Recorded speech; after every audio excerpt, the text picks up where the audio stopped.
Maybe the last project is I saw Cristobal like 1 or 2 weeks ago in New York, because there was this experiment of curating. I worked with another curator, Brice Zucker, to develop this project in New York. We rent the 12 telephone booths in the 6th Avenue from the 52 to the 56th Street.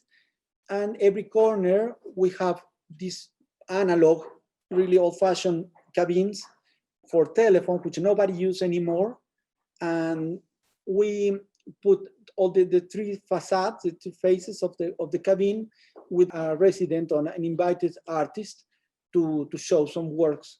It was a nice idea about public art, about analog information against the LED big advertising which are in the street, about the self-conscious, the question about what is advertising and what is the people into the city.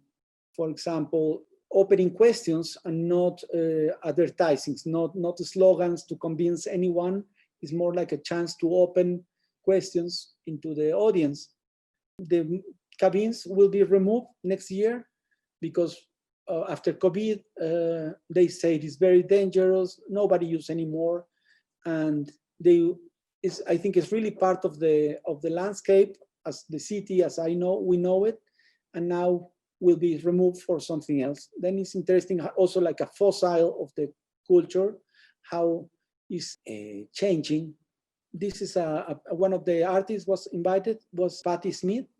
She put some posters with inviting for people to vote, and it will be interesting to see now such a big time.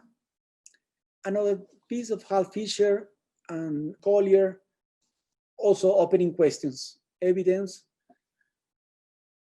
How do we need when we know what we know?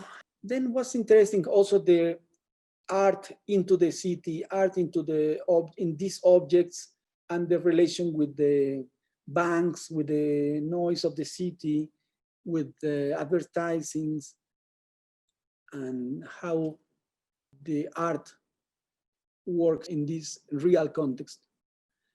One of the booths is exactly in the 52 where the MoMA museum is, and then also it's interesting the idea of inside or outside of these structures.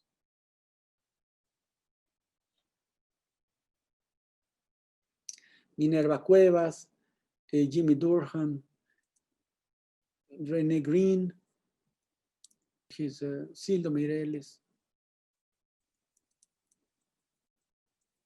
Here's a list of artists.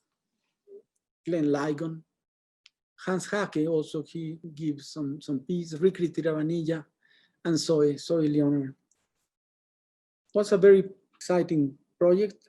Just like a few weeks ago, we opened it, I think the 15th of the last month. And it's still running, it's still open for these 3 months.